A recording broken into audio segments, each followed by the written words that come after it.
Përshëndetje gjithëve miq, takohemi në newscastin e kësaj jave. Fillimisht dua t'ju falenderoj për gjitha komentet që keni bërë në rrjetet tona sociale dhe të gjitha sugjerimet që keni dhënë. Me stafin tonë i kemi përmbledhur dhe do t'i reflektojmë në episodet tona të radhës.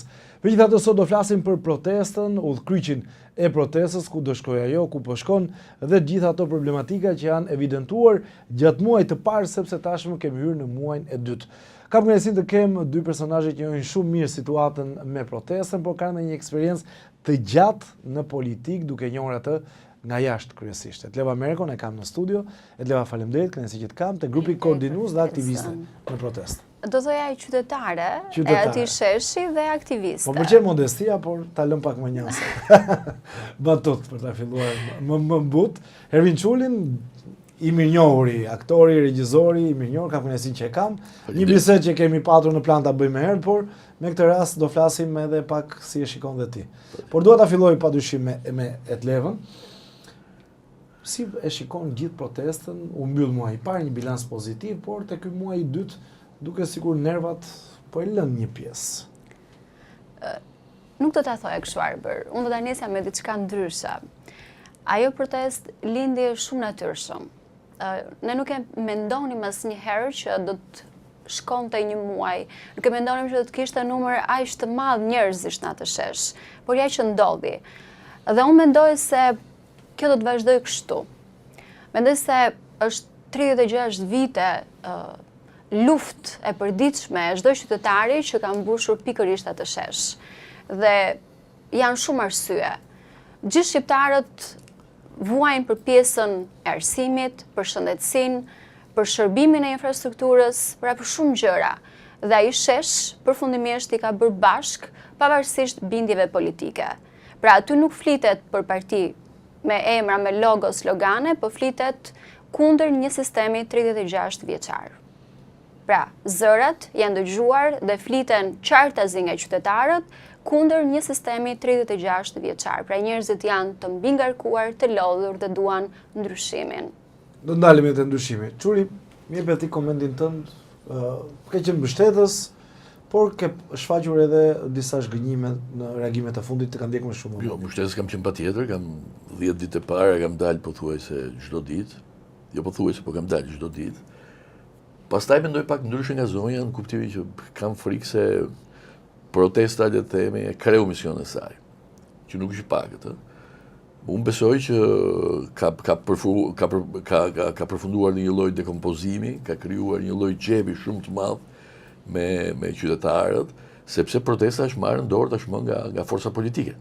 Dhe një protestë e cila tashmë merret peng nga një forcë politike e cila në Shqipëri në përgjithësi shumë agresive dhe të krijon për Partinë Demokratike. Partinë Demokratike dhe të krijon asociacionin të sjellë në mendje ato ata kalamajt e vegjël të maskuar që hedhin molotovët. Unë kam frikë se qasja qytetare, ajo që ishte 10 ditë e para, nuk ka për ta pranuar. Dhe kjo është frika ime. Ishte shumë e bukur për të qenë vërtet. 10 ditë e para besoj që ka qenë një nga gjërat më të bukura që kemi parë këto kohë që nga vitet 90. Ishte vërtet një rini shumë e bukur, ishte i rini. Janë si një parade qytetare. Po tamam, si parade qytetare, apo s'ka qenë sheshi që dikur bëshin xhiro atje, por në kuptimin e bukur të fjalës, ishte një parade familjare, qytetare, po pse thoni në termin ishte, sepse aty dhe dje kishte, përsëri familjar, kishte fëmijë, ishin flamingët pjesë e sheshit që janë çdo ditë. Sepse unë mendoj që është bërë dhe një gabim tjetër, të cilin po e shfrytëzon padyshim kjo opozita në zhdukje, unë kështu e quaj edhe që me thonjë po përpiqet mbaj opozitarizmin, se një gjë është humbësh pushtetin, po të humbësh të qenit opozitë është më rënd akoma. Edhe ata po me thonjë domethënë po e mbajnë këtë gjë.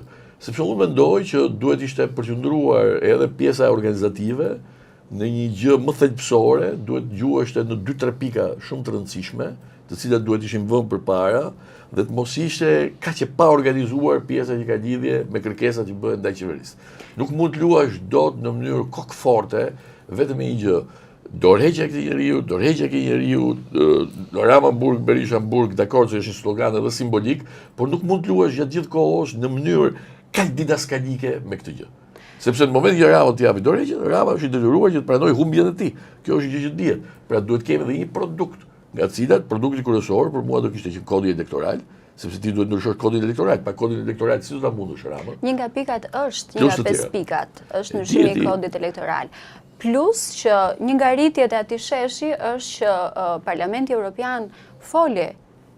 Ne kishim prezent edhe eurodeputet të Parlamentit Evropian, të cilët u bën pjesë të atij sheshi, u bën pjesë të zërit qytetar, folën shqip në atë shesh. Kështu që si ka mundësi që nuk e mendoni të tillë. Besoj që kanë qenë ardhje individuale të personazheve politik nga Europa.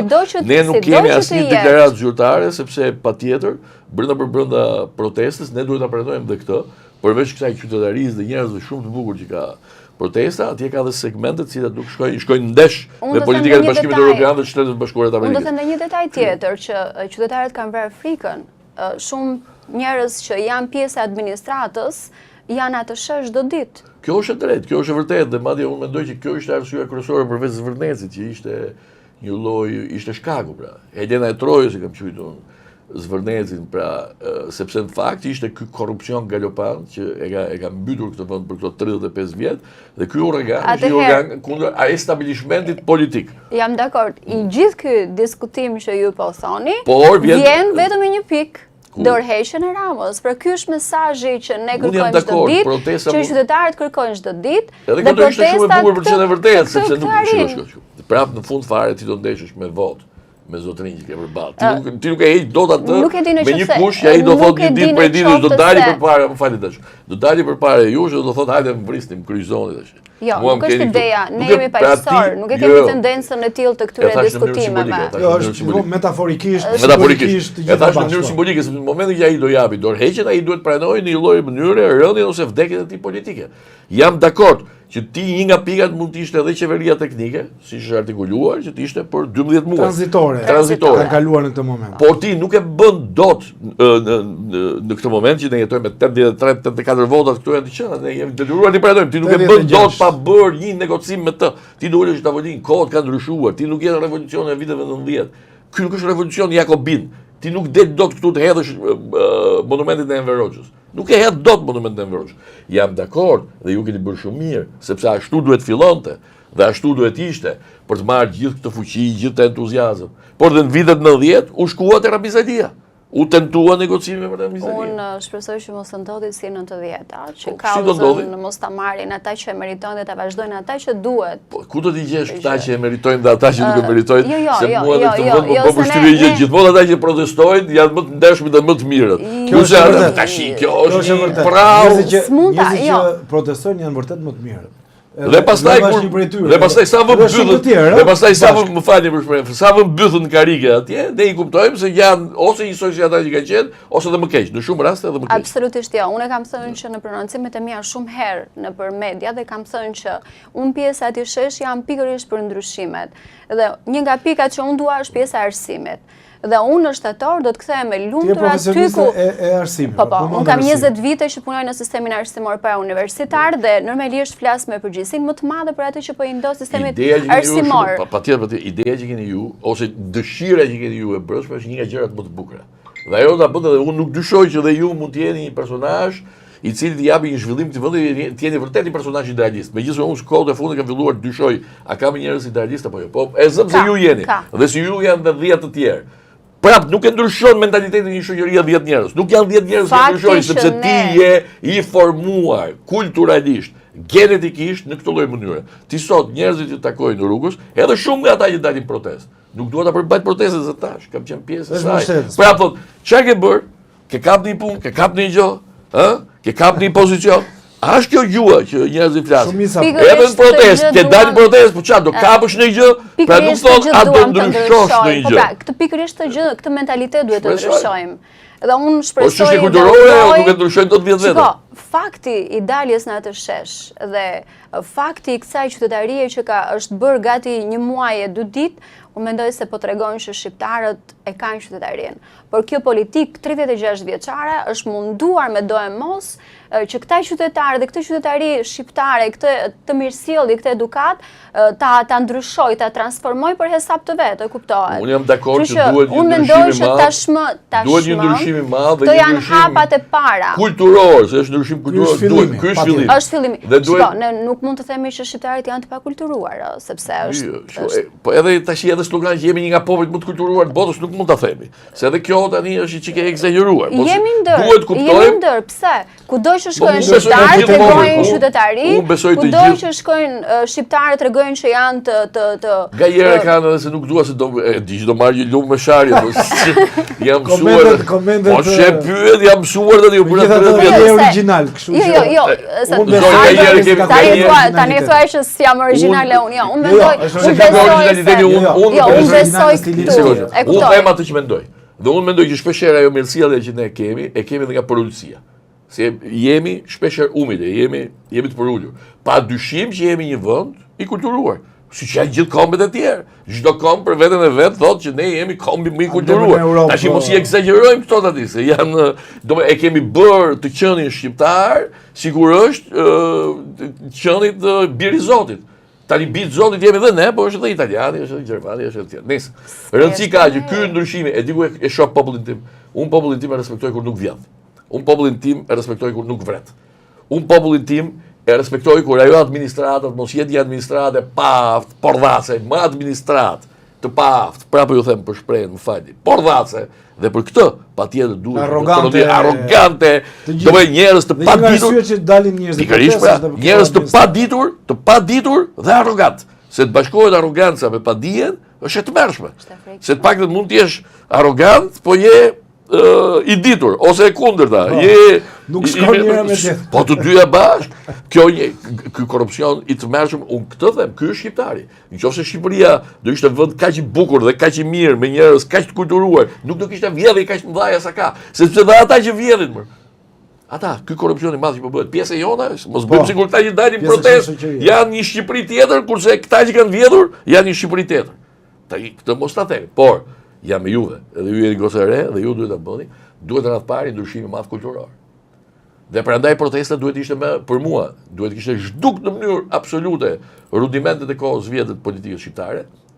Nuk duhet në asnjë mënyrë që ata të qaseshin, nuk ishte arsye pse të përjashtoheshin edhe partitë e reja. Partitë e reja duhet ishin brenda një tryeze për ndryshimin e kodit elektoral. Aty realisht. Çfarë po ndodh me partitë e reja? Nuk po flas për, kam një kuptim për PDPS, po të reja pse nuk po pranohen nga protesta? Në atë shesh janë të gjithë qytetarët që duan të jenë pjesë asaj proteste qytetare. Ne kemi darë gjithkohës duke bërë thirrje që larg partitë politike, larg logët politike, dhe unë e thash dhe pak më përpara që në atë shesh i ka bërë bashk kauza qytetare, 36 vite. Pra, shëndetësia, arsimi, gjithçka. Pra, në atë shesh janë qytetarët. Shumë dakord, po. Kjo që thotë Çuli qëndron deri diku, pra, ka përjashtime apo ka përjashtime nga vendimarrja ndoshta? Qytetarët e kanë thënë me zë. Nuk duan që të jetë askush pjesë e politikës, pjesë e atij mikrofoni dhe pjesë e atij sheshi për të marrë dhe për të përvetësuar kauzën. Më kthe vetëm një përgjigje, se unë nuk e kuptoj këtë fuqinë qytetare pastaj. Si ta krijoj këtë fuqi, ky popull? Në qoftë se ti thua që ne do e heqim për shembull edhe partitë e vogla politike, unë këtu e kam bllafën, falë, nisë u ta bëj pyetjen tamam. Thjesht nuk i lë të marrin benefitin. Benefitin. Po benefiti është i qytetarëve. Tani unë nuk e kuptoj punën e benefitit, se benefiti do vinë zgjedhje. Benefitin ti e merr kur të marrësh votën në momentin që bëhen zgjedhjet. Ti thu protagonizmi. Po çfarë? Ardin Çori aty ka qenë ditën e parë. Dhe është një nga njerëzit që kanë nxitur këtë histori. Ky tjetër i djati, Agrojshej ka qenë aty. Nuk është kundër. Kur ti bën një po pra, po edhe në kuptimin e një lloj vendimarrje, të një lloj rruge që duhet marri kjo protestë, se nuk ka nevojë, ju thoni që është e popullit edhe gjithë. Atëherë nuk keni pse i nxjerrni. Edhe ata mund të jenë atje pjesë e një loje për kërkesat që bëhen, sepse edhe ata janë të interesuar të dëmtuar. Çuli, kjo është dilema. Që ta bëjmë me radhë. Pra kjo është dilema. Etleva, duhet të kthehet në lëvizje politike apo qytetare. Unë kam bërë një editorial, kam dhënë disa raste, kam 7 raste.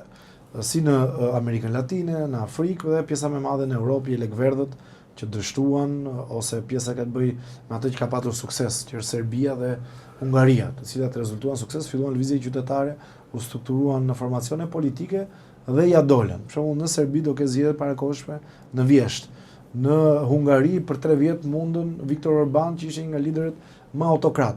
Ndërsa forcat e tjera, lëvizjet e tjera qytetare që nuk janë konsoliduar në formate politike, emrin javëm si duam, kanë dështuar se janë tretur.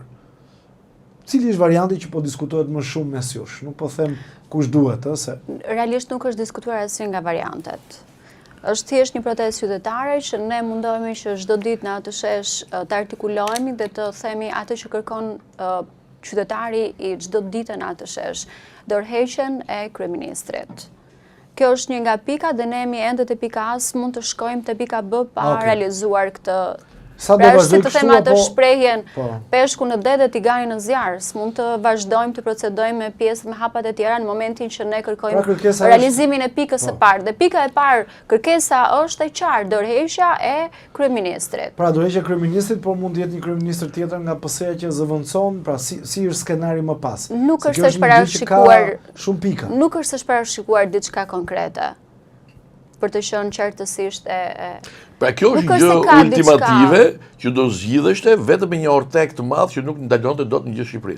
Ajo që filloi ditë e parë. Do të jetë një format që të shkojë drejt një forme politike ose një grup negociator. Për mua në mënyrë absolute jo. Për mua. Ky është mendimi im. Unë nuk shikoj aty element qofshin këta intelektual, qofshin në kuptimin e një frymarrje të re politike, të spikatur për krijimin e një formacioni të ri politik. Unë personalisht, po kjo nuk do të thotë që unë kam të drejtë në këtë rast. Patjetër, ky është mendimi im. Unë ky është mendimi im. Unë shikoj që kjo vërtet madje do ishte më e bukur kështu siç është. Të ishte një lëvizje që ka të rinë brenda që mund të aderonin, nëse mund të bënin një parti politike tjetër, por që të aderonin për një ndryshim të madh politik, se ndryshimi politik do jetë gjithmonë. Edhe dha dorëheqjen ai dhe nuk dha, por ndryshimet e kodit elektoral, të gjërave që janë më të rëndësishme, pra ku thembra e akidit është kodi elektoral, ku është 2 vjet ajo është shumë e bukur. Që mos lejohet më tepër se 2 vjet, 2 mandate të jetë kryeminist. Mund të ketë diçka për administratën, për atë unë bash ato 5 pika. Pra, në qoftë se ti ndryshon këto gjëra kaq të rëndësishme, për mua pak rëndësi ka pastaj a ka një parti politike? Pra, ky është thelbi. Nëse ne realizojmë këto 5 pika, automatikisht ka frymarrje dhe pjesa politike në vend. Pra, do të ketë ndryshime, sepse kodi elektoral ne dim që ai që është sot nuk i lejon askujt të jetë në një garë të barabartë për të qenë pjesë e atij parlamenti dhe ne shohim që parlamenti mbushet gjithkohës me njerëz që ngrin kartonin për interes të njërës palë ose palës tjetër. Pra 2 partive të mëdha politike. Vetëm keni kujdes një gjë, edhe nuk e di se si do më përgjigje, sepse duke ndëjtur në mënyrë dita skalike, siç e thashëm në fillim, tek pjesa që ka lidhur me dorëheqjen e kryeministrit, mos vallë do të çojë në një pikë që mund të detyrohet edhe ai zotëria atje, nëse kjo histori do vazhdojë, tjetë kaq e fuqishme sa ka qenë të paktën, se unë nuk e shoh tjetë po aq sa ka qenë. Ai të shpalli zgjedhje parakoshme, nuk ti merr parasysh gjitha gjërat e tjera, të futet në zgjedhje. Me një mandat. Kjo është nga pikat që ne kërkojmë, që të jetë qeveri teknike dhe jo zgjedhje të parakoshme, sepse ne pam në zgjedhjet e fundit se si u zhvilluan zgjedhjet, ne e dim që partia në pushtet është e inkriminuar, është e lidhur drejt për së drejti me. Po si do t'ja u japi ai gjitha këto tani se kriminale dhe automatikisht. Si do t'ja u japi ai gjitha këto? Ju thoni, edhe ta pres pak kokën unë ty. Pra, a mund ta presin që kokën unë, i thoni atij dhe mbasi ta pres kokën, të gjitha vendimarrjet e tjera, gjithë rrugën tjetër që do ndërmerret përpara e vendosun. Në qoftë se ai do të ishte një njerëz që gjykonte. Pikërisht pra, nuk do ishte më mirë që ngadalë ju të mblidhesh, ju njerëzit kryesorë që jeni më turp, që të lihet gjithmonë lihet shtek për një gjë. Gjithmonë duhet lënë shtek për një gjë. Ne nuk lëm shtek për asnjë gjë, sepse atëherë do kalojnë në revolucion jakobin. Ai zotëria nuk ka negociata. E vetmja kërkesë që bëhet është dorëheqja, sepse nëse do të ishte një njeri me mend dhe do ta donte vërtet këtë vend, realisht do ta dëgjonte zërin e qytetarëve që është çdo ditë në atë shesh. Dhe nëse do të ishte një personazh me mëndësi europiane që donte Bashkimin Evropian, nuk do të ndryshonte ligjin e zonave të mbrojtura në favor të atyre që po e bën. Jam dakord me ju. Sa do vijoj protesta, Leva? Jeni marr masa që do jetë pa pushim? Do të jemi çdo ditë në atë shesh. Po si funksionon protesta, për ata që nuk e din? Bëjnë lajmërime në rrjetet sociale, janë grupe WhatsApp, Telegram, si është? Lajmërimet janë në rrjetet sociale, në media sa mundësi kemi për ta shfaqur. në pjesën e grupeve që mund të kemi, grupe shoqërore, miq, të afërm, tani ka marrë atë algoritmin e vet. Plus në çdo në shesh çdo ditë përsëritet nesër më shumë dhe qytetarët e dëgjojnë dhe vlerësojnë këtë gjë dhe na bashkojnë çdo ditë në shesh. Do vajte larg vetëm për gjë. Si ta silli këtë që tha ai Arben Kola, se unë kjo është Arben Kola ka ide, një nga organizatorët.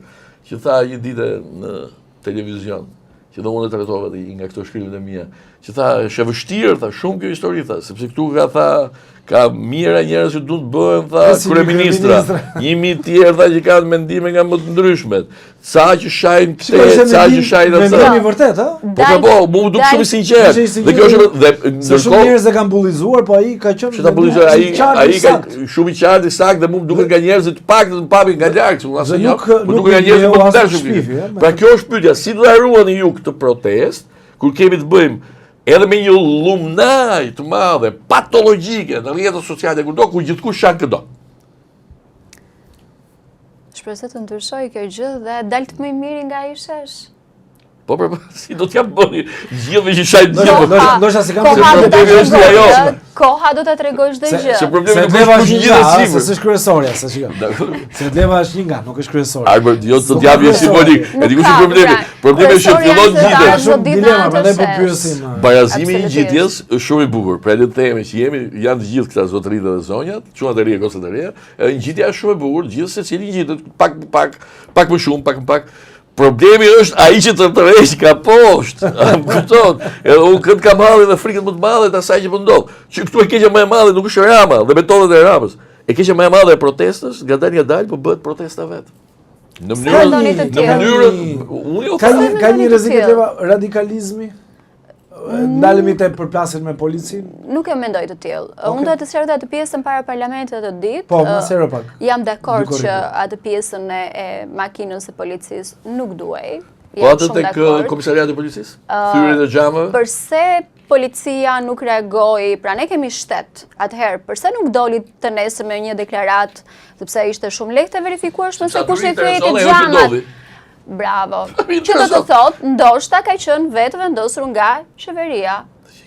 Edhe kjo është një mundësi. Në momentin që qeveria nuk del në një deklaratë për shtyp dhe të gjej se cilët ishin personazhet, ne jemi distancuar, ne kemi bërë gjithkohës thirrje. Pat një sekret të shoqëruar. Kundër dhunës, jo nuk ka patur. Te data dy korrik po. Tek pjesa e protestës para parlamentit, po, aty pati dhe pati. Një sekret të shoqëruar. Pra ka emra. Aty pati dhe nga ata që ishin shoqëruar pa të drejtë, siç ishte Arbër Leshi edhe Albion Nikola, emra ka patur. Këtu mendoj se këtu është ndar opinioni publik. Mos është një grup radikal që po e shfrytëzon në favor të Partisë Demokratike këto tensionet, sepse për shembull un pash atë pjesën që u gjuhet një polis me tull në kokë, në kohë që po rrinte, domethënë më duk pa lidhje fare dhe mbi gjitha dëmi më i madh. Po pjesën e para e pat që ne ishim në rreth të parë vetëm goca dhe pjesa e policisë, ata që ishin me skafandër na hodhën piperi në fytyrë dhe ishim të gjitha goca. Jam kritik dhe me atë pjesë. Momenti i dytë ishte kur polica civil kanë hedhur shashka në këmbët e femrave. Shiko, çdo gjë. Pra dy momente ose momenti i tretë kur ne ishim të ulur para parlamentit në shesh të gjithë dhe policia mori urdhër nga po, të dyja unë i kritikoj, nuk po i hy fare. Personat që s'dua të përmend fare emrin. Të dyja po i kritikoj. Dhe reaguan në hodhën e goditën. Si dhunën e policisë jam shumë kritik, po si kundër reagimin jo proporcional të policisë jam shumë kritik. Bie dakord me ty. Po mos përdoret kjo nga një grup radikal për të vetëm një gjë, për shembull, është hera e parë që reagoi ambasadë amerikane dhe bëri atë që për mua ishte goditja më e madhe që është bërë protestës deri tani. Ka kohë për të rehabilituar, patjetër, që tha mos shkoni te protesta, mund të kthehet në të dhunshme, keni kujdes. Pra kjo për mua ishte gabimi më i madh që bëri protesta. Nuk e di kush është, aty është një grup, ka shumë ngjyra, nuk është vetëm një ngjyrë, kuptohemi. Pa nuk edhe nuk e kam me ty se ne jemi bashkë edhe ne unë e di shumë mirë rolin që ke ti etj. Pra e kam për pjesën tjetër. Arbër, ta them në formë në një batutë dhe një vezë që mundova ta hidhja. Nuk dola prap dot nga vetja ime dhe veza më mbeti në dorë.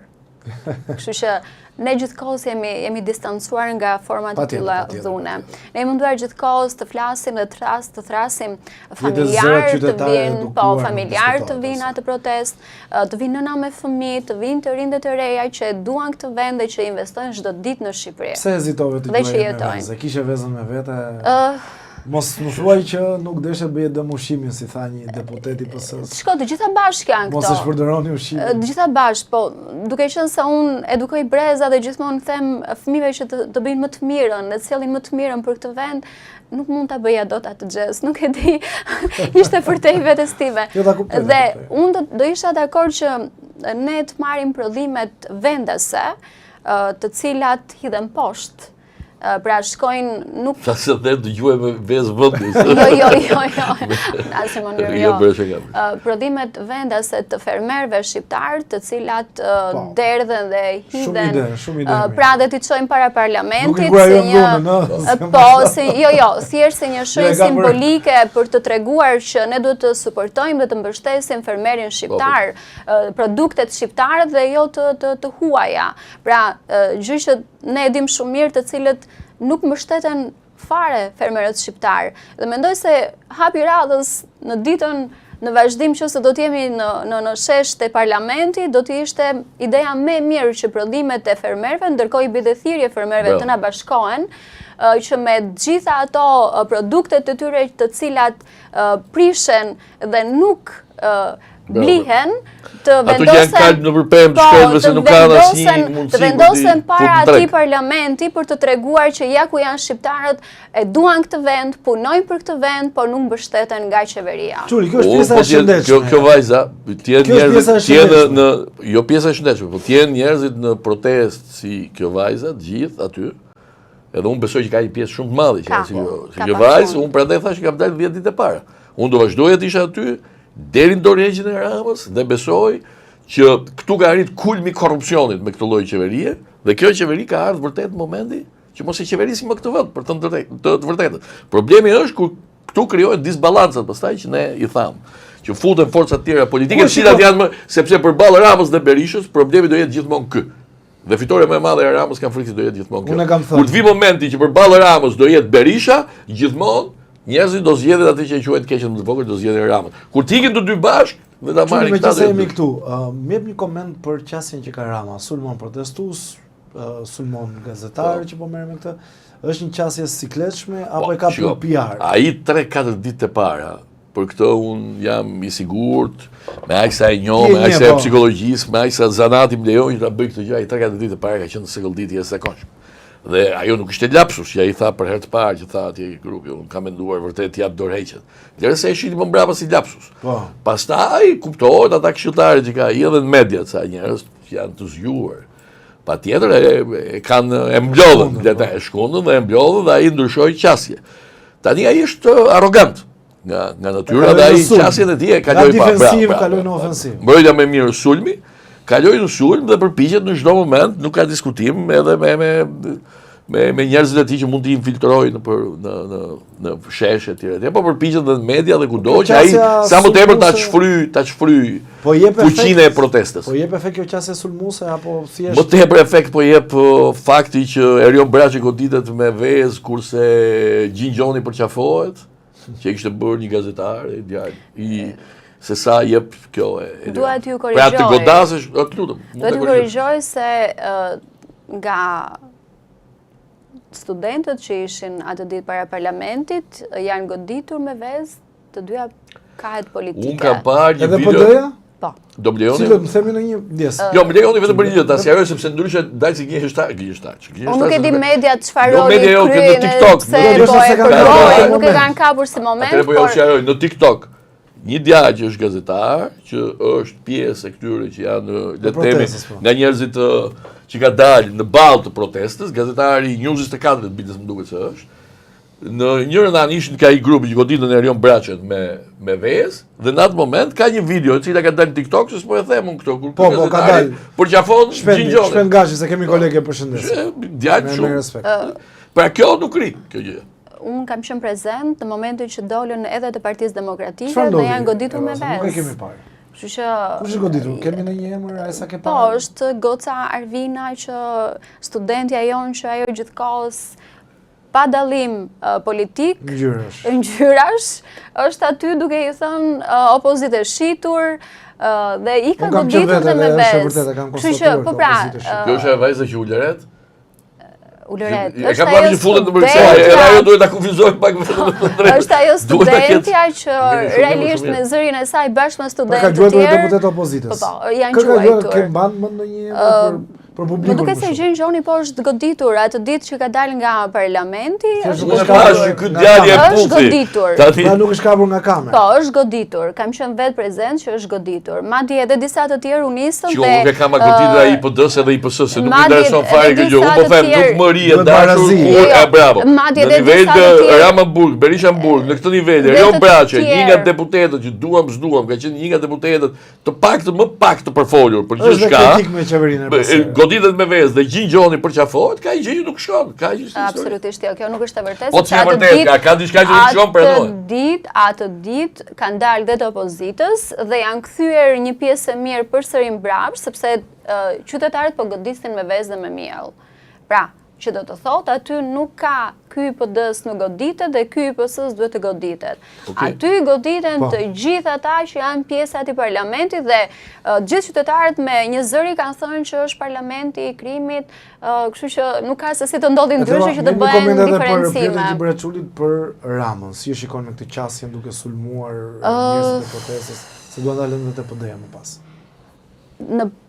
Ai doli duke linçuar njerëz, duke bërë pjesë figura, duke i nxjerr, nuk e di, domethënë, ndërkohë që jemi në sezonin turistik, duhet ishin marrë masa për pjesën e emergjencave civile, për zjarret që po ndodhin, në mos gaboj, dje kishte ndodhur një zjarr vënie në Fier, në Lezhë, ka qenë. Pra, ndërkohë që duhet të marrin masa dhe të predispozohen të jenë të disponueshëm për pjesën e sezonit turistik në zonat bregdetare, por dhe në të gjithë Shqipërinë, po merren dhe po diskutojnë dhe po masakrojnë protestën qytetare që është do ditë në atë shesh. Gjë që tregon që protesta e ka bërë punën e vet.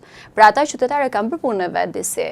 Pavarësisht atyre zërave ose atyre njerëzve që mundohen që të na sjellin për të bërë ato zhurmrat në atë shesh, prap nuk ja dalin dot. Pra nuk po e kontrollojnë dot atë protestë askush, asnjë parti politike.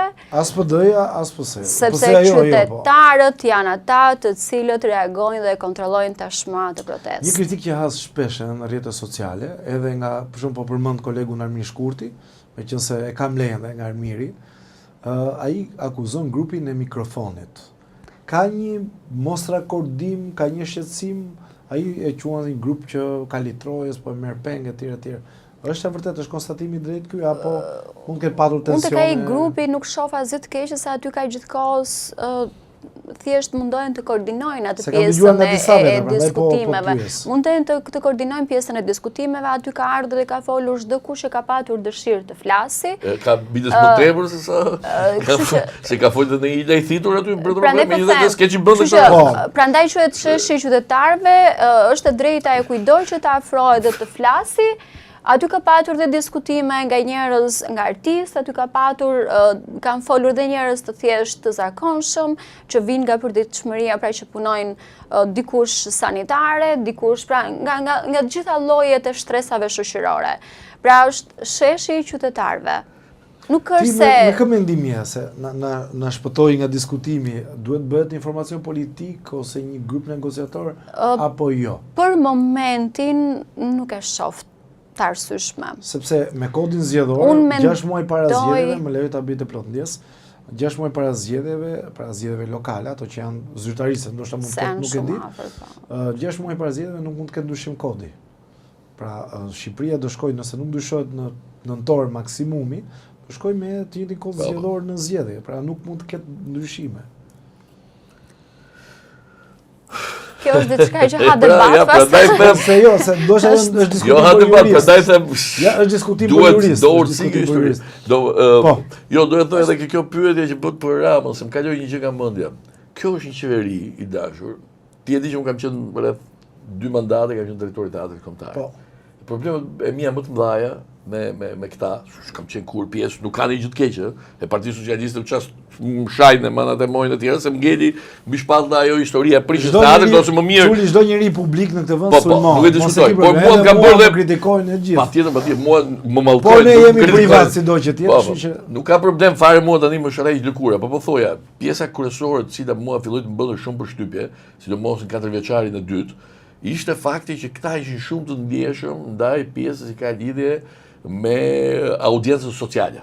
Pra, rrjetet sociale. Rrjetet sociale. Ne rinim në mbledhje dhe flisnim, dhe unë për shembull më ngreja problemet që kisha lidhje me institucionin, që me mbajtjen me tjerë, kurse ish ministrja një Kastravece që vun për një moment caktuar, thonte sa klikime merr institucioni gjatë kësaj kohe. Se kam urdhër nga kryeministri. Nuk besohet kjo, është e vërtetë. Tani unë nuk di të them kështu. Por kokë të gocës do të thënë. Jo, se bëj shaka, jo. Kjo që po të them tani është shumë pak, sepse unë kam parë çuditëra nga më të ndryshmet se si kërkonin nga institucioni në institucion, vetëm që të kapnin sa më tepër klikime, sepse këta e kanë kthyer qeverisjen vetëm propagandë, vetëm show. Pra ti mund mos ke në statistik një shtet që funksionon arbërmdeo. Pra performancën ta masin rrjetet sociale po thua. Në rrjetet sociale mëse këta kanë statistik, po kjo është një qeverisje statistikash, për këta ka rëndësi. Se ku e gjej nuk ka rëndësi. Shtohet për shembull teatri kombëtar një spektator më tepër. Që kjo nuk ka pikë rëndësie, nuk ka pikë lidhje. Patjetër audienciat ka rëndësi, patjetër statistikat ka rëndësi, po kur ato janë lidhura me politikat, se ti mund të krijosh politika, mund të bësh politika, po që në një moment caktuar nuk të sjellin audiencët të mëdha. Pra që mos e zgjas më tepër, më kupton? Dhe këta ishin të ndjeshëm ndaj kësaj gjë, se ai kërkonin gjithë institucioneve të artit dhe kulturës, algoritmin pra që po e dhe unë kam bërë një shkrim që kam thënë që zotëria është si doktor Frankensteini që po e ha mostrën e vet. Pra mos qajtë nga algoritmi. Ai e krijoi algoritmin në këtë vend, ai ishte influenceri që tallet me influencerat. Ai ishte influenceri më i madh në këtë vend. Dhe ai vazhdon të jetë influenceri më i madh në këtë vend. Kaq. Është njësoj siç flasim për pjesën e Ministrisë së Arsimit, sepse promovohen, do thonë jo kaq shkolla, jo kjo orari deri në orën 5, ndërkohë që shumë metra afër Tiranës, në një shkollë të shumë afërës, dua ta përmend emrin, kushtet të lënin për të dëshiruar. Pra, Ministri i Arsimit del dhe flet dhe na tregon atë shohun se ku bëri takimin e fundit, ku ishte shkolla e fundit që është restauruar, ndërkohë që shumë shkolla në Shqipëri nuk kanë infrastrukturë. Dhe kjo vlen për të dëshiruar, mos kaloj pastaj tek. Jo, po kjo është shumë e bukur, po thon goca dhe po them unë shumë dakord. Sigur të gjithë në protestë ditën dhe vazhdojnë. Dhe mos po të pastaj për ditën me problematika reale, opozita reale është kjo, më fal. Dhe mos kalojmë pastaj për kurrikullin arsimore që thjesht bëhet prap show që jo do ndryshojë në shtator, jo po merren masa, ndërkohë që kurrikula është vlen për të dëshiruar. Ne në testin e PISA-s kemi gjithkohës jemi të renditur shumë poshtë nivelit ndërkombëtar, kështu që më fal, çfarë po ndodh me arsimin? Sepse ndryshimi i një vendi fillon pikërisht te arsimi, te themelet. Absolutisht, bjem dakord. Shiko, unë për shumë për ministrin për Kumbaron, me thënë të drejtën si njeri që ka punuar, unë kam një lloj respekti për atë, se kam punuar 4 vjet, di që është njeri që punon. Nuk di problemet që janë ke arsimi. Po edhe këto që po thot vajza, dhe kjo duhet të jetë fryma e protestës. Janë një gjë që edhe nëse ti nuk fiton një betejë në total për dorëheqjen e Ramës, janë një betejë e cila mund të fitojë politikat që zgjon një institucion. Pra qoftë që këto mendimet e vajzës siç ta këtu fillojnë të shnohen, të grupohen, nesër pas nesër të ketë një tryezë turbullakët, pra për mua është një arritje e jashtëzakonshme. Se po themi detaje të cilat na shqetësojnë në jetën tonë të përditshme, se nuk janë vetëm ato që ndjen atje, se vetëm recitojmë ngaherë, vetëm recitojmë. Jo, janë këto. Edhe një detaj tjetër është degët e mësuesisë. Po të shikosh në degët e mësuesisë në të gjitha universitetet që numri i studentëve është nga viti në vit në rënje. Cilat janë politikat arsimore që duhet të ndiqen që të rinjt të studiojnë në degët e mësuesisë. Ne për pak vite nuk do kemi mësues në tregun e punës, dhe ky është një shqetësim. Këto janë halle, të vërtetë. E kupton, nuk e di pse nuk realizohen dhe pse nuk shikohen këto politika. Pra këto detaje të cilat nesër do të krijojnë një tjetër ngërç në këtë vend, sepse nëse ti nuk realizon, nuk imponohesh te këto gjëra, automatikisht nga viti në vit do kesh problematika edhe më të thella në arsim, në mjeksi, në gjithçka. Ta shtoj edhe unë. Po, patjetër. Me që filloj, sepse dhe kjo do ishte një bisedë tjetër shumë e bukur, po thuaj që njerëzve t'i japim aq sa ata mos mërziten. Siç është kjo problemet që janë me arsimin, që i radhiti vajza, unë po them te kultura, tani mund bëjmë atë pjesën te kultura, po do them 90% të teatrove të rretheve, këta po i zhdukin. Po përse? Sepse ose ma bëm konkrete, çfarë do thotë zhduki? Zhduki do të thotë që nuk ka më trupa, të cilat rrethet nuk kanë më trupa, nuk kanë më produksione. Po i kthej në salla servisi. Kjo do të thotë zhduke. Pra nuk ka i konservim. Se kështu intereson që ato të mos i kenë salla që bëhet teatr, po nesër pas nesër bëhet mbledhje partive politike, i keni parë, që bëhen dhe votimet bëhen për këto, bëhen koncerte, bëhen gjëra që interesojnë në vertikale kryetarit bashkisë. Çfarë duhet përmirësohet, Çuli? Pra të buxheti apo çfarë? Jo, e para punës herë duhet me ulë tryezë, do me bisedu për probleme, për halle. Këta nuk diskutojnë për probleme për halle më. I vendosin vetë. Fare më nuk ka drejtora më në përrethe. Në përrethe është kryetari i bashkisë që vendos edhe për politikat e teatrit një rrethi. Është të mëshme, jo deri aty më kështu është. Do me ka arritur arroganca e këtij pushteti deri në një pikë të tillë që nuk ka arrin dot as të komunikosh. E kupton, ti nuk di sot, të paktën deri dje, ti kishe mundësi të thoje, do ta qaj hallin diku, do shkoj do shkruaj SMS, do kërkoj takim, sot ti nuk ke, nuk të pret njeri, nuk ke ku shkon, më nuk të dëgjon njeri. Nuk ke më profesionist në profesionet e tyre, realisht. Dhe janë kapur administrata nga militantë që i duhen për zgjedhje. Dhe gjithë ata që janë në pozicione drejtuese janë ata militantët që nesër do të jenë në dispozicion për zgjedhjet e ardhshme. Kjo gjë duhet të ndryshojë. Nuk ka rëndësi pikpamje politike, mendoj unë, por ka rëndësi pozicioni, arsimi, formimi, pra nuk ka rëndësi ti i majt apo i gjatë. Sepse administrata është ajo që thotë, administrata është e mbytur me militantizëm. Një pyetje të fundit, bëni një parashikim çfarë ndodh me protestën përballë politikës. Ndryshon protesta do ndryshoj politikën në shtator apo politika do ndryshohet nga protesta? Protesta ka shkundur themelit e politikës 36 vjeçare dhe do ta vazhdoj ta bëj deri në mbylljen e një cikli 36 vjeçar dhe frymëmarrjen e një politike me njerëz të mirë arsimuar, të mirë formuar, të cilët e duan me zemër dhe do të bëjnë gjithçka për Shqipërinë. Duhet të jenë profesionist nga fusha të ndryshme, që e din problematikën e këtij vendi, që janë çdo ditë në profesione dhe ushtrojnë profesionin e tyre, të cilët duhet automatikisht të bëhen pjesë e politikës shqiptare. Pra sepse ne shohim intelektual, njerëz të mirë arsimuar, të mirë formuar, të cilët thonë, po pse duhet bëhem unë pjesë e kësaj gjëje? Pse duhet jem unë pjesë e vendimarrjeve politike? Politika është e tillë, po sepse ata zotërim për 36 vite e kanë shitur të tillë politikën. Por unë mendoj se kjo gjë duhet të ndryshojë. Dhe është momenti i duhur që Shqipërisë të ndryshojmë fytyrën, pra të japim fytyrën që meriton, të një vendi të bekuar nga Perëndia, po të marr peng për 36 vite nga politika.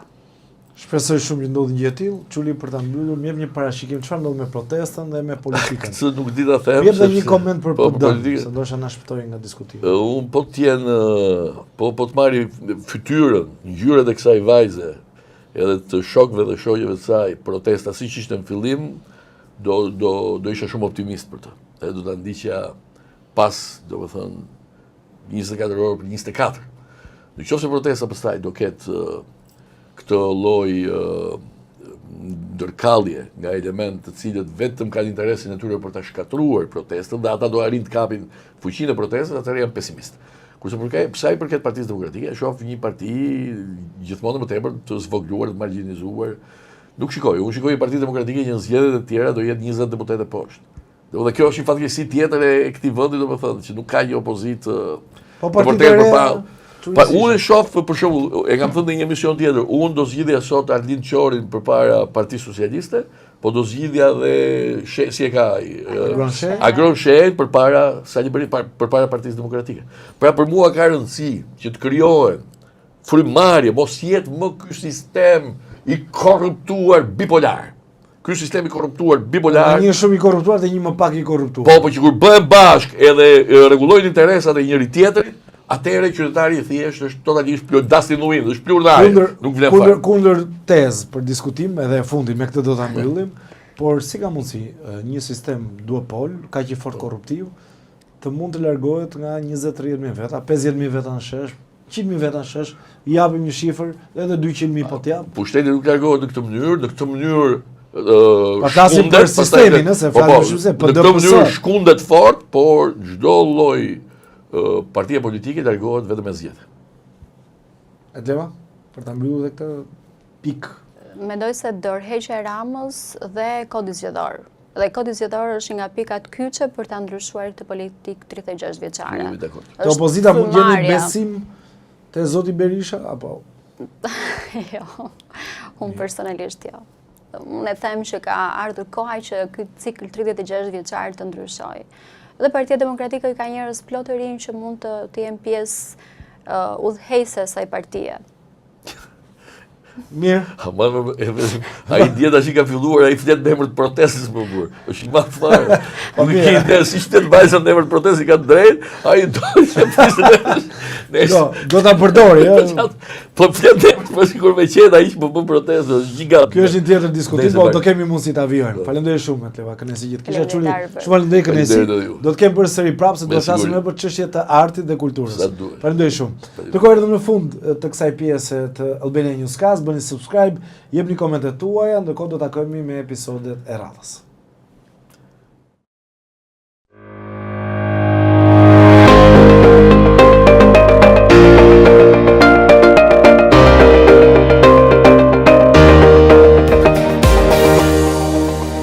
Përshëndetje gjithëve, takohemi përsëri në këtë episod të Albania Newscast. Në këtë pjesë, si e tham, do flasim për situatën që lidhet me protestën, por jo vetëm, si ta lexojmë atë, cilët mund të jenë disa nga zgjidhjet më të mira dhe si po menaxhohet nga partitë e vjetra politike dhe nga i grup që është grupi koordinues, grupi organizator. Kam kënaqësinë që të kem një ish deputet të Partisë Demokratike, por një figurë me shumë eksperiencë në politikë, Keled Alibej.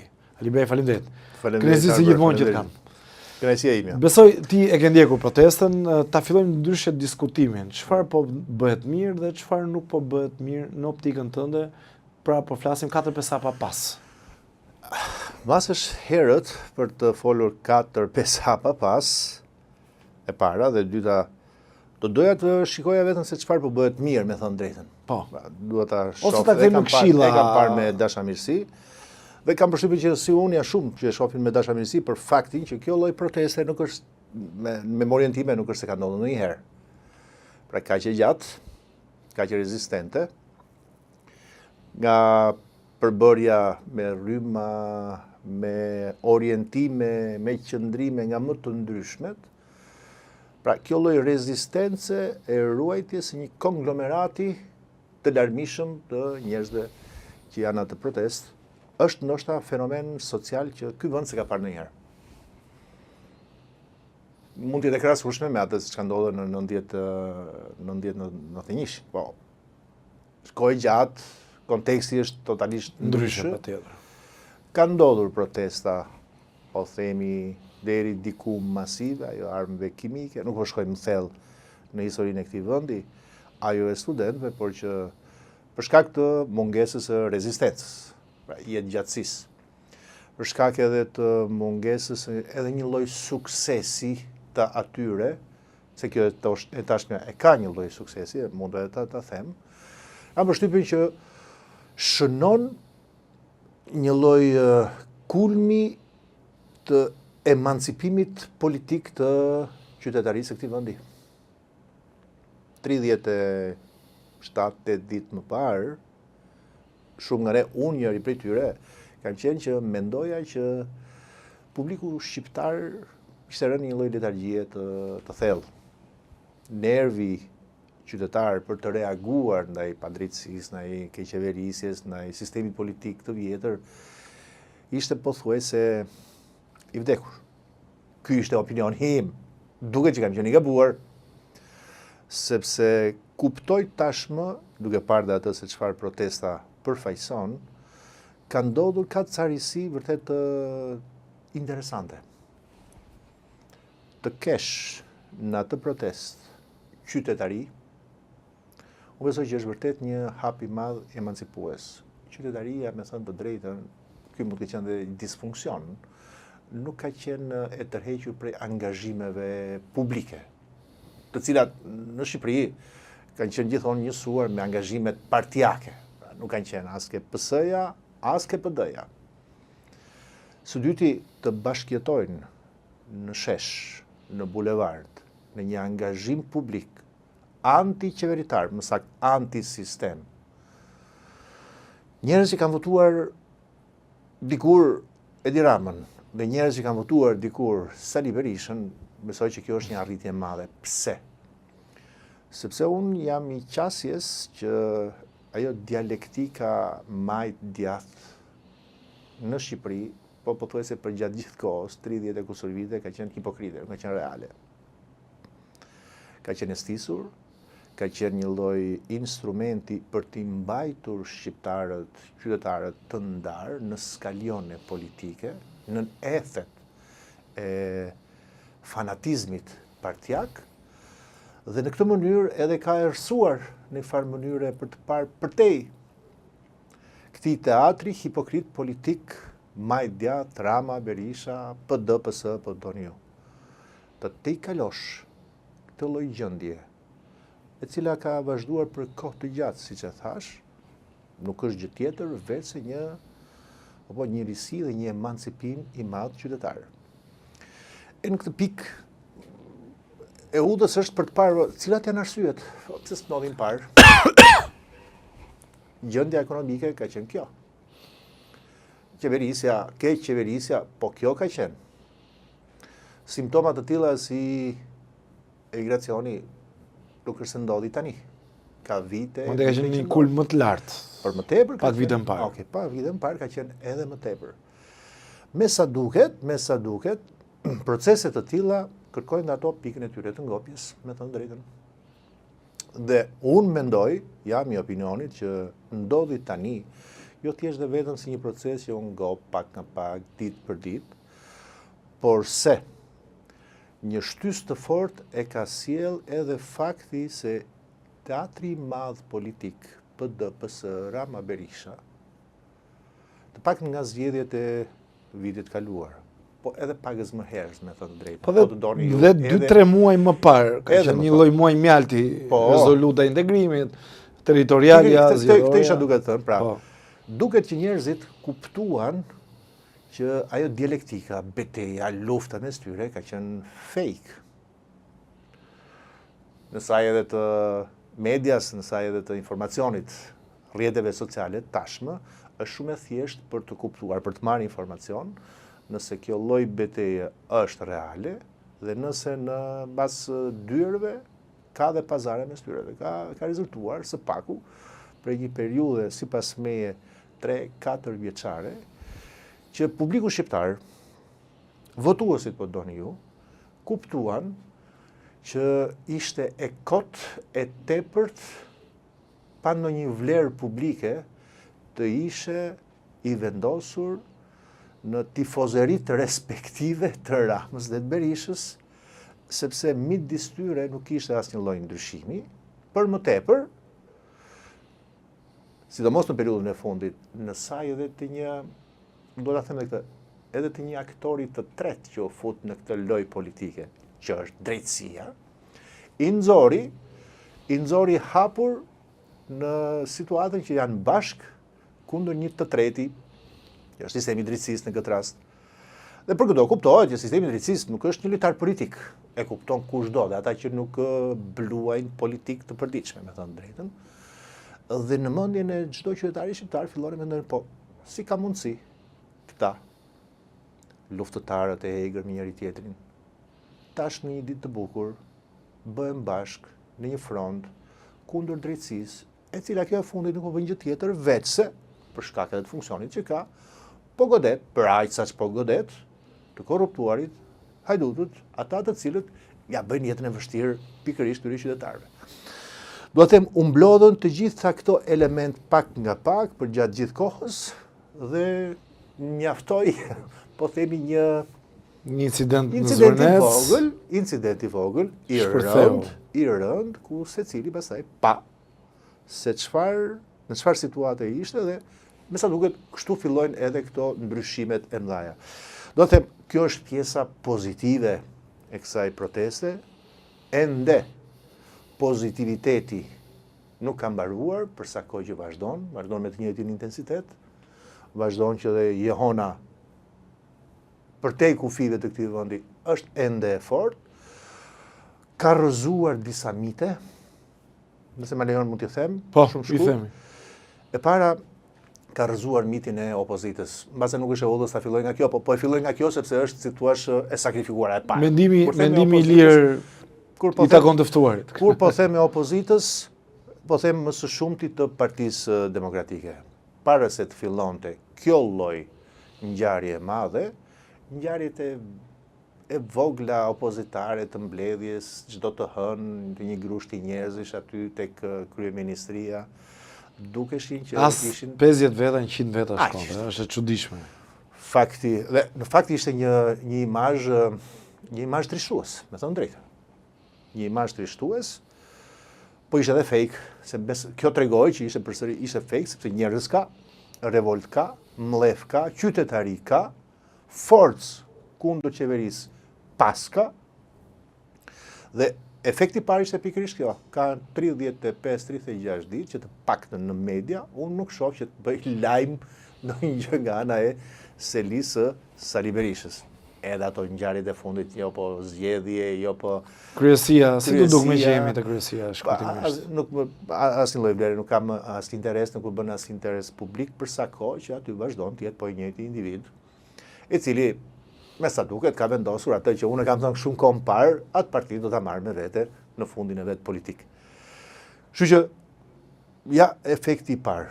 Efekti i dytë është edhe më i rëndë. E ka bërë në pozitë, e ka bërë në majorancë, e ka bërë tek Edi Rama. Duhet ta pranojmë. Edi Rama kur erdhi të paktën në 2013, por edhe para 2013-s, erdhi bazuar në disa element kontrastues me Sali Berishën. Më i ri në moshë, Më trendi, metropoli e donte gjithmonë, po. Artist, atletet e bardha, tjere. Dhe pse jo të themi dhe gjën tjetër që gjatë rrugës krijoi edhe një lloj aureole të pëlqyeshme edhe nga ndërkombëtarët, vendas dhe të huaj, me thënë drejtë. E sponsorizuar, pra, kjo lloj aureole, se kush e njeh, ne që e njohim, e dim që nuk është realiteti, megjithatë për sytë të huajve, ngjyrat, lapsat, bojrat, pikturat, ndërtimet e me radhë, për ta të cilët e frekuentojnë këtë vend 1-2 ditë apo rrallë, sigurisht ju la një përshtypje jo aq të keqe. Njeri i cili pretendonte të fliste me gjuhën e të rinjve, trendi, mas 36 ditëve është plakur politikisht dhe jo vetëm sa është barazuar me Sali Berishën. Nuk flet më me gjuhën e të rinjve, nuk përball dot kreativitetin e memeve, në rrjetet sociale, kudo tjetër, është i mpakur, ka humbur qetësi, shifet si problem. Do të thënë, sa unë kujtoj, qoftë në protestat e armëve kimike një, po gjej ato ngjarje që janë të ngjashme. Qoftë në protestat e studentëve, arriti që të dilte nga cepi i ringut dhe të mos ishte më ai problemi, po në një farë mënyre e kapi dhe u bë si thua zgjidhësi i problemit në ato raste me një dalje të mirë, të bukur. Mbani mend në çështjen e armëve kimike, ishte ai i cili tha në fund kam qenë në shesh. Përveç se në shesh, në fund ishte ai që tha ne nuk do t'i marrim armët kimike. Bëri një fjalim të gjatë, një fjali në fund fare, tha. Po pra aty kapi momentin politik dhe moral të gjës. Tashmë, më 36 ditë, shkohe gjatë. 5 ditë zgjati atëherë, ose 6 ditë. Kështu që sot e ka humbur këtë moment moral në përballjen me këtë frymë të re, me këtë energji të re. Me kjo është shumë e rëndësishme. Kjo e plak në kuptimin politik. Së dyti, ka humbur gjën më të rëndësishme. Pavarësisht arsyeve se përse media botërore, europiane dhe amerikane, kanë folur për protestën. Shpesh, dhe jo shpesh, po e kanë bërë në fakt, e kanë lidhur këtë ngjarje si një lloj proteste apo mobilizimi kundër përfshirjes së dhëndrit të presidentit amerikan, që nuk është e vërtet në fakt kush jeton në Mediat ndërkombëtare ashtu e kanë interpretuar për hitës së vërtetës. I kanë interpretuar, siç duhet për interesin e tyre, me thënë drejtën, por fakt është që Edi Rama ka dalë humbur edhe në këtë histori, në këtë raportin e vet roz me ndërkombëtarët. Jo thjesht vetëm për punën e çështjes së Zvornecit apo të protestës, por edhe ca arsye të tjera politike, me thënë të drejtën. Dhe të humb këtë lloj mbështetje dhe të ketë këtë lloj paragjykimi tashmë në çdo intervistë, po ta vini re, në çdo intervistë që jep në mediat e huaja dhe i ka shpeshtuar, ka gjithmonë një paragjykim për atë çfarë flet, apo edhe për headlines që japin këto mediat e huaja. Madje një prej tyre i tha duhet të shqetësohemi për shëndetin tuaj. Okej, kjo ishte njëra. Ishte diçka përtej normales. Pra, kjo ishte njëra. Po ishte BBC-a, kujdes. Pak rëndësi ka. Okay. Janë media të cilat kanë impakt në kancelarit europiane dhe amerikane dhe të vendeve të tyre. Absolutisht. Dhe përderisa kanë impakt, prishin atë raport që me shumë kujdes Edi Rama e ka krijuar ndër vite, me lobime, me miqësi, me mënyra nga më të ndryshmet. Pra t'i bien dy nga elementet më të rëndësishëm. Raporti me rinin, me modernen, dhe raporti me klasiken, që është ndërkombëtarët, besoj që ka humbur shumë dhe është një nga impaktet më të forta që kjo protest ka sjellë. Tashmë shifet si problem, është ai problemi, realisht, bashkë me Berishën, por t'jemi korrekt, është ai kryesori, dhe është krijuar, kam përshtypjen unë, është krijuar ky lloj raporti, ky lloj ngërçi i madh midis qytetarëve dhe pushtetit, midis njerëzve dhe individit, midis popullit dhe kryeministrit. Ai sa ka sjellë efekt, për përshtypjen time, ka sjellë efekt edhe brenda radhëve të tij. Rasti i zonjës Piropali ka diçka, mbase jo plotësisht prej protestës. Duket më e qëndrueshme në kritika. Më e shpesht. Rasti i zonjushës Koçeku, po edhe ky është një lloj efekti, e ja këtu janë efektet e menjëhershme që sjell një protest. E zvoglon, e ul atë solidaritetin që ekziston në një repart ushtarak që quhet parti politike, aq më tepër kur është në qeverisje. Për të mos thënë pastaj edhe gjën tjetër që një shumicë e madhe dërmuese e administratës, me thënë të drejtën, pavarësisht se ashtu në heshtje, por e shef me dashamirësi atë lloj proteste. Kjo është panorama që unë shoh i efektet e kësaj proteste. Alibej, duhet të kthehet në lëvizje me nuanca politike apo jo? Duhet të ketë një grup negociator apo jo? Ka disa rryma dhe aty brenda, thonë që nuk duhet të kemi asnjë grup i cili të jetë në një tryezë negociatash për qeverisjen tranzitore, emrat, ndërkohë grupi tjetër thotë që duhet dhe është pak e paqartë çfarë do ndodhi me të ardhmen. Të bjem dakord. Ka një lloj paradoksi ose një lloj kontradikte midis lëvizjes. Ma shpjego pak edhe ligjërisht çfarë do duhet. Po, okay, midis protestës dhe objektivave. Midis njerëzve dhe çfarë duan të arrijnë. Çfarë duan të arrijnë tashmë është bërë publike. 5 pikat, duke filluar nga dorëheqja e kryeministrit, ndryshimet kushtetuese dhe ndryshimet ligjore, dhe themi i qartë janë qartazi kërkesa me natyrë politike. Ndërkohë nga ana tjetër, siç u krijua, siç u formësua protesta, dhe në fakt siç shumë zëra e thoshin deri mund ta thonë tani, ndoshta, po edhe para ca ditëve parë ishte që ngelet një organizim i natyrës apartiake, ka arsyet e saj se pse e kanë thënë këtë gjë, por që kjo kontradikt ekziston. Dhe sigurisht, po të nisemi nga objektivat, Më isha plotësisht dakord me faktin që për sa kohë që kërkon dorëheqjen e qeverisë, logjika është e thjeshtë. Një kryeminist mund të dorëhiqet kur shef që sheshi është plot. Po dhe mund mos dorëhiqet. Zakonisht në këtë rajonin ton, Nuk në dorëhiqet. kulturën ton ballkanike, Serbinë e kemi më të freskët. nuk dorëhiqet. Jashtë sot Rama, kam 850.000 e kusur vota, marr një vit më parë, kam 83 mandate. Nuk është arsye tim europian, me qëra fjala.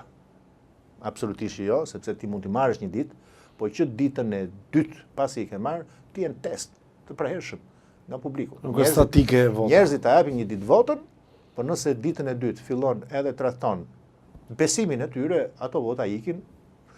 Megjithatë, jemi në këtë situatë. Teoria është diçka tjetër, praktika është kjo. Edi Rama thot nuk e dorëheqjen, unë them që ai nuk do ta jap dorëheqjen, të paktën do të rezistoj.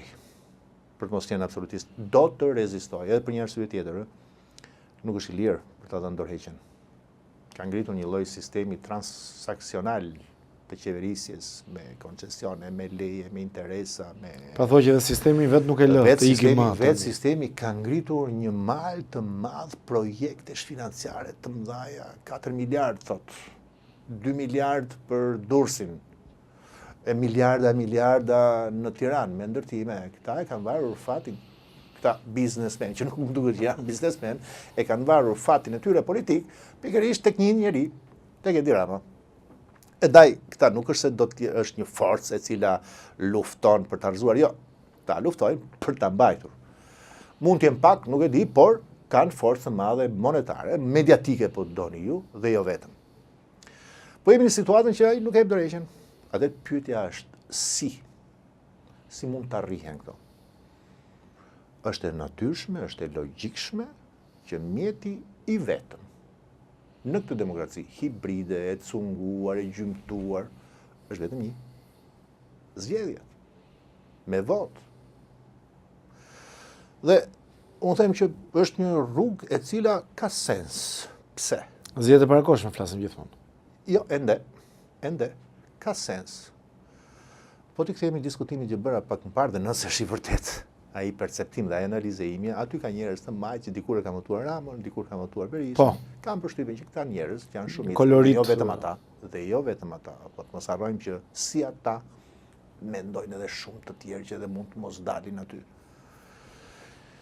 Një gjë, besoj unë është e sigurt, këta nuk e votojnë më as Ramën, as Berishën. Ndaj, mjeti më i mirë do të ishte që të votonin një identitet të ri politik, i cili do kishte sens të ishte përfaqësues pikërisht i aspiratës së sheshit, bulevardit. Pra, ky është alternativa e parë që unë thash, nisur nga objektivat që kanë deklaruar. Po t'i kthehemi tashmë heterogenitetit, këtij konglomerati rrymash në të cilën përbëhet ajo lëvizje për 36 ditësh, ta pranojmë faktin që aty ka njerëz që deri tani të paktën politikisht nuk kanë pasur ndonjë gjë të përbashkët. Ju thash, ka nga anarshistët e majt deri tek konservatorët klasik. Ka ekologjist. Ka njerëz të profesioneve të lira. Ka të pa angazhuar fare. Ka njerëz të cilët nuk duan të merren me politikë në kuptimin me aspektin partijak. Por ama do duhet kuptojmë diçka. Forca e kësaj lëvizje është pikërisht masiviteti. Dhe kur themi masiviteti, ata i bën bashk pikërisht fakti që janë aq shumë dhe që nuk kanë element të cilët mund të jenë o përçarës o që ofrojnë element të xhelozive. Krijimi një lloj partie politike, që t'i jap në fund diskutimit, krijimi një lloj partie politike do të ishte një, për momentin, në këtë moment, do të ishte një lëvizje kundërproduktive. Në këtë moment. Në këtë moment. Po, një grup negociator? Okej. Tani të dalim një grup negociator. 40-50 veta, 100 veta, çon se kanë. Një numër i madh. Nëse ma konsideron si një grup negociator, nuk do t'isha dakord, pse negociat me kë. Qeverisjen tranzitore që kanë quajtur ata. Në qoftë se do të negociojnë. Rama jep dorëheqjen, si zgjidhet? Ali Bey, e kthej ndryshe ndjes. Dakor, po. Për ta bërë më të thjeshtë. Po. Si zgjidhet ikën kryeministri Rama jep dorëheqjen? Bien dakord që do kemi zgjedhje parakoshme. Si funksionon struktura e qeverisëse ose Këshilli i Ministrave në këtë fazë deri te zgjedhjet? Në qoftë se atëherë, sipas rregullave kushtetuese që kemi ne, Ato. nëse kryeministri një ditë të bukur sot në darkë del dhe thotë i jap dorëheqjen, ja dorëzon dorëheqjen presidentit të Republikës. Në fakt, ne kemi një problem të madh me rregullat kushtetuese, sepse me ndryshimet e 2008-s, mundësia për të rrëzuar një kryeministër Është gati e pamundur. me embocion mosbesimi tashmë është pothuajse pamundur sepse duhet të dalë diçka tjetër. Kjo do thotë, kryeministri mund të jap dorëheqjen, i sigurt që nuk është se po vjen dikush tjetër t'i zër vendin. Ndaj në këtë moment, nëse jep dorëheqjen, presidenti i Republikës është ai i cili pasandaj do të deklaroj edhe zgjedhjet e reja brenda 45 ditëve, sepse kështu është edhe parashikimi kushtetues. Nuk mund të ketë pas 6 muajsh ose Jo, një vit. ky rregulli është i tillë. Po themi 45 rregullat ditë. kushtetues. Sigurisht kjo vlen atëherë kur parlamenti vet e pranon këtë lloj dorëheqje të kryeministrit dhe nuk mblidhet për të zgjedhur një kryeministër tjetër. Ka një lloj mundësie. Ka një lloj mundësie që deputetët, qoftë PS-s, qoftë PD-s, qoftë partitë e tjera, në thënë drejtën, kanë një shtysë të brendshme që të mos e pranojnë këtë vajtjen me njëherë në zgjedhje. Fakti është se vajtja me njëherë në zgjedhje, pra për 45 ditë, do të jepte fund edhe karrierës tyre si deputet. Pra do ndodheshin në një situatë ku një kryeministër jep dorëheqjen, po bashkë me dorëheqjen e tij, edhe këta do të humbin karrierën e tyre si deputet. Dhe do të ishin të shtyrë me idenë për ta zgjatur qënjen si deputet. Sa më shumë, aq më mirë. Njerëzore. Dhe do të ishin të prirur që të bënin një lloj zgjedhje ose të zgjidhnin një lloj kryeministri tjetër, një lloj qeverie tjetër, qoftë edhe teknike që ta zgjaste edhe jetën e parlamentit. Por që të ndodh kjo, do të jemi të qartë, do duhet që të ketë një lloj emancipimi edhe nga vetë deputetët e PS-s apo edhe të PD-s të ndodh kjo situatë. Nuk më duket e pamundur. Nuk më duket e pamundur. Kjo është vetëm mënyrë ligjore për qeverisje tranzitore. Është pikërisht kjo. Mund ta bëjnë ndryshe. Do të ishte pak më e fortë. Si? Edhe pa ta ndorheqen kryeministri aktual, një grup brenda Partisë Socialiste, me që janë grupi më i madh, sepse këtu është çështje numrash, të jemi të qartë. Duhen së paku 71 deputet ata të cilët të bëjnë një zgjedhje ndryshe nga aktualja. Ata të vinin me një propozim, me një mocion mos besimi ndaj kryeministrit, të ofronin një figurë që do të ishte kryeministri i qeverisë teknike, tranzitore, quheni si doni, si mund të jetë kujdestare, të bëheshin 71 vota, me gjas, ndoshta, me që kanë deklaruar edhe këta deputetët e Sali Berishës, edhe këta mund t'i bashkoheshin, dhe në këtë mënyrë mund të ndodhte një rotacion edhe jashtë vullnetit të Ramës. Në këtë situatë nuk do të kishte zgjedhje të parakoshme, se nuk do të kishte rënë qeveria, do të krijohej qeveria e re kujdestare, dhe do të ishin të kënaqur, pse jo, ta them edhe faktin tjetër, do të ishin kënaqur dhe këta deputet për atë interesin e tyre të vogël për të vazhduar për të qenë deputet edhe një vit, ndoshta një vit e gjys, aq sa mund të ishte jeta e qeverisë teknike apo qeverisë kujdestare. Kështu që këto dy zgjidhje janë. O njëra e shpejt, rrufe, o tjetra, po që kërkon një lloj ta pranojmë një lloj rebelimi Të brendshëm, të pallatit tek Partia Socialiste. Më duket e vështirë. Ka shumë pak gjasa deri tani jo një. Kjo pastaj këto janë rrugët, pastaj motivet se si mund të vinë, kjo është tjetër gjë, mund të them gjë tjetër. Kemi parë që gjithë protesta zhvillohet aty te kryeministria. Dhe kërkohet gjithmonë e më tepër kërkohet dorëheqja e kryeministrit. Po ta mendosh holl, në fakt do të ishte më efektive që të kërkojë të bëhej edhe kryeministria, po të bëhej edhe te parlamenti. Kryeministri qëndron në detyrë për shkak se parlamenti e mban në detyrë. Ndaj kur shef rezistencën e madhe që kryeministri ka, ti shkon tek ai që e ka emëruar apo që të mund të shkarkojë te parlamenti. Dhe aty të mund të bëhet, ushtrohet forca, jo në kuptimin fizik, jam duke folur në kuptimin fizik, apo kuptimin geografik. Simbolik gjithmonë. Por se kërkesa i duhet drejtuar për mua kuvendit, deputetëve, individualisht. Pa bërdallamin, po them ata deputet të cilët janë të pa përzier në afera, ata njerëz të cilët nuk kanë pse të zhyten në një grop e cila po hapet për ditë, të cilët ka dhe një lloj identiteti, e një lloj digniteti. Besoj ka aty. Nuk do duhet ta shohim në mënyrë absolutiste të tillë. Dhe nëse ndodh kjo, se nuk duhet në numër i madh, me thënë drejtën.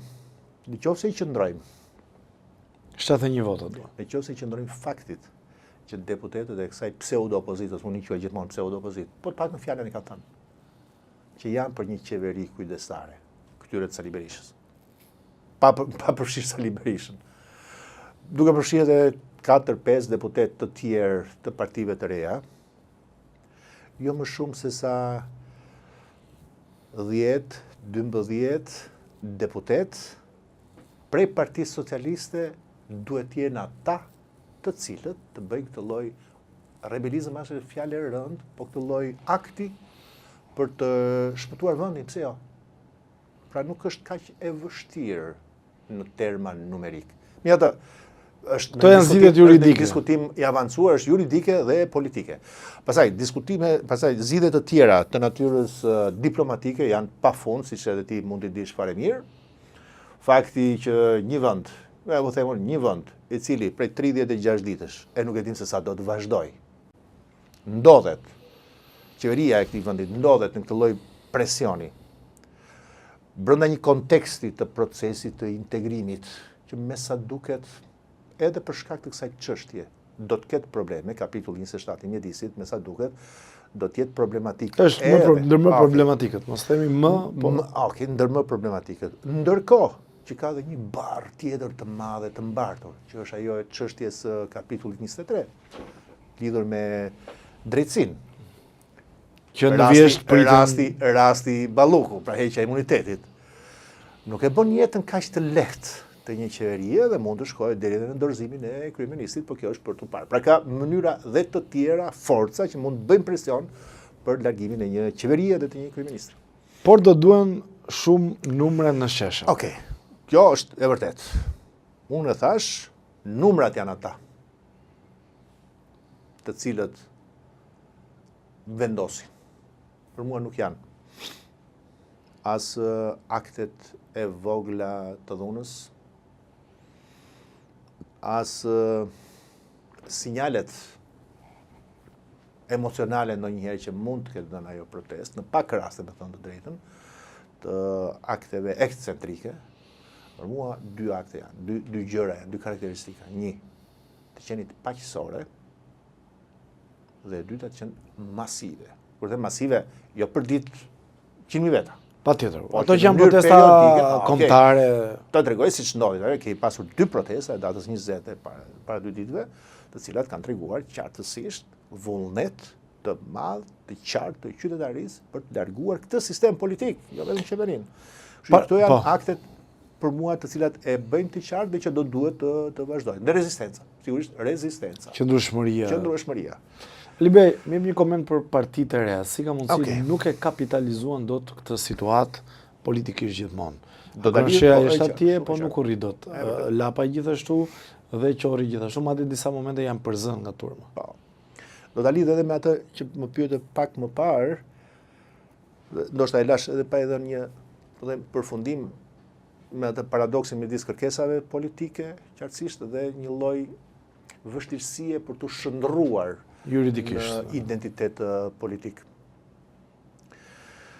Ja, shenja më e qartë se përse kjo protest është kaq e madhe, jo vetëm dimension, por edhe në mentalitet, se duhet i shohim të dyja, është pikërisht fakti që edhe partitë të reja, të cilat u përpoqen, ndoshta e përpiqen për ditë pas dite, Napaj, Qori, Shehaj, Emerald, për ta kapitalizuar, si duket ka menduar atë idenë e vjetër që duke bërë një lloj protagonizmi, një lloj individualizmi, ndoshta ka njerëz mund të shkojnë mbas tyre dhe në këtë rast të rrisin paksa mbështetjen e tyre.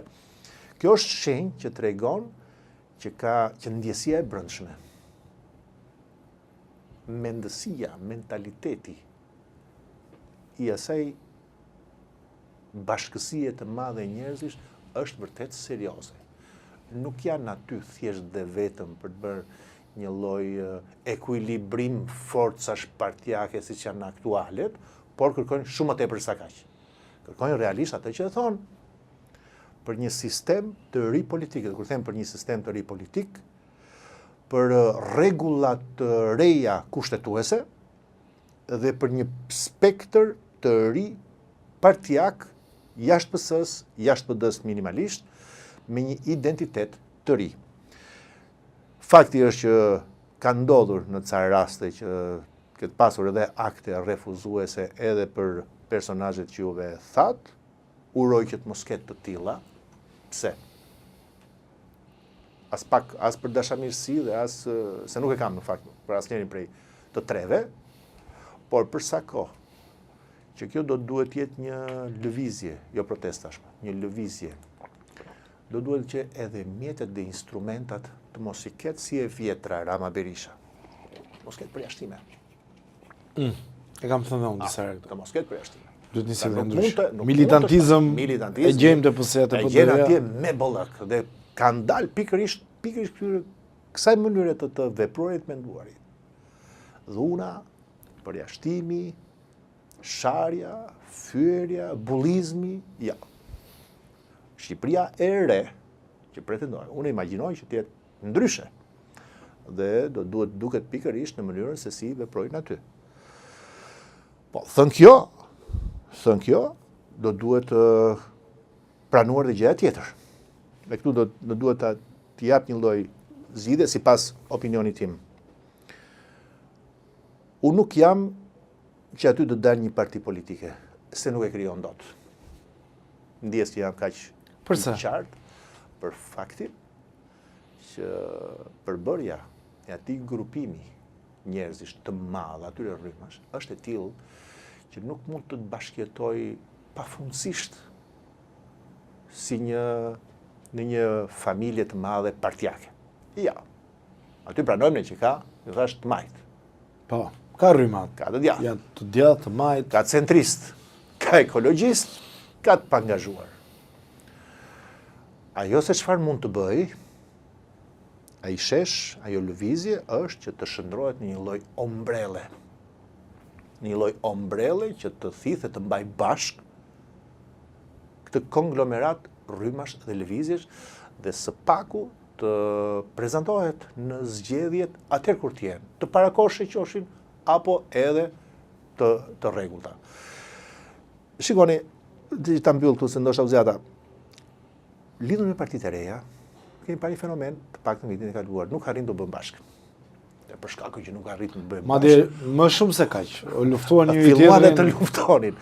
Është pikërisht ajo individualizmi, egoizmi që ekziston në politikën shqiptare. Dhe para kësaj ngjarje, mendoj që këto partitë e reja të vogla se kanë një përfaqësim minimalist në parlament, dukeshin që ishin në luftë jetavdekje me njëri tjetrin. Megjithatë, ja që ndodhi një ngjarje, siç është protesta, ku i gjen aty të paktën gjeografikisht i gjen aty. Dhe jo vetëm gjeografikisht, po dhe politikisht, sepse të njëjtën gjë thot Lapaj, Qori, po edhe Shehaj.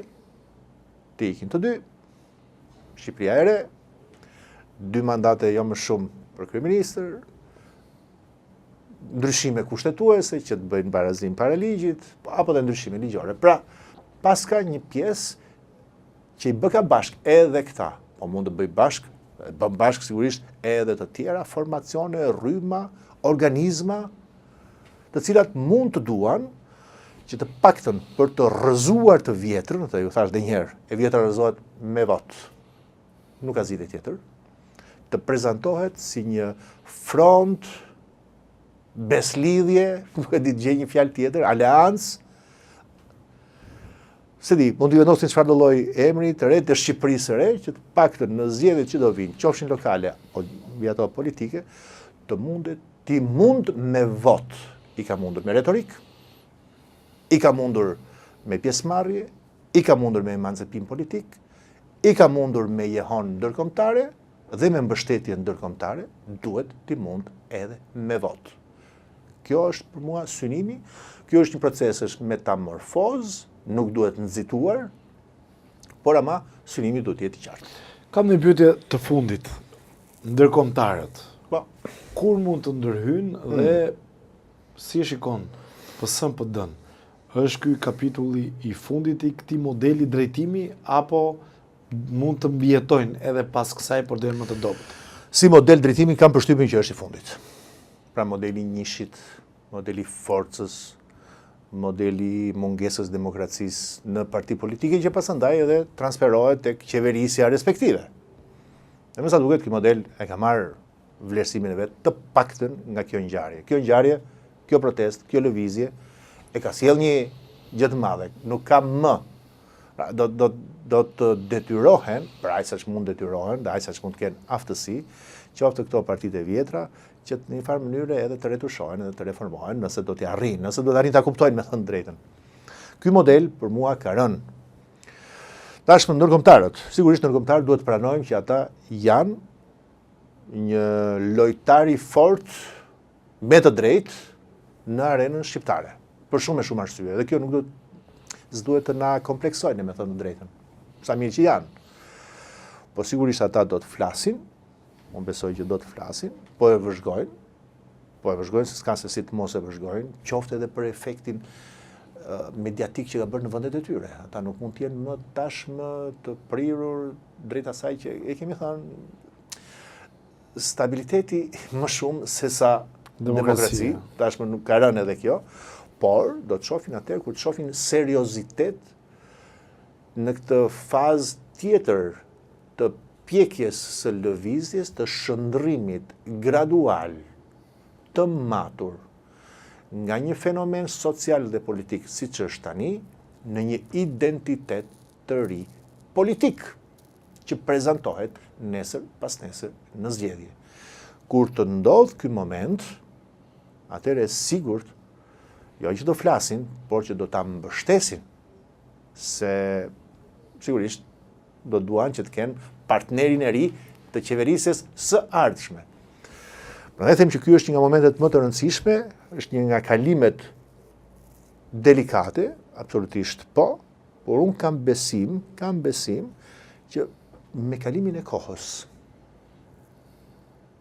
kam vënë re edhe një lloj kujdesi, një lloj serioziteti të lëvizjes, që edhe ato gabimet gjatë rrugës që kanë ndodhur, në incident, me një fjalë thënë më tepër, të mund të korrigjohet.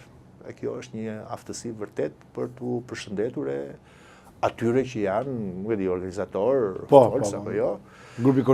Grupi koordinues. Kanë disa. Dhe kështu që më duket që për momentin jemi në fazën që do duhet të vazhdojë rezistenca, qëndrueshmëria, dhe me kohë do të prodhoj dhe pjekurinë për të kaluar pastaj në fazën tjetër që është ky krijimi i identitetit të ri politik, jo si një parti politike ju thash, por si një ombrell, si një front i cili të mbaj bashk pa xhelozi të gjitha këto rryma që kur të vi çështja e zgjedhjeve, nëse nuk ka të ndorheqin paraprakisht kjo qeveri, kur të vi çështja e zgjedhjeve të kapitalizojnë të gjithë këtë masë të madhe votash.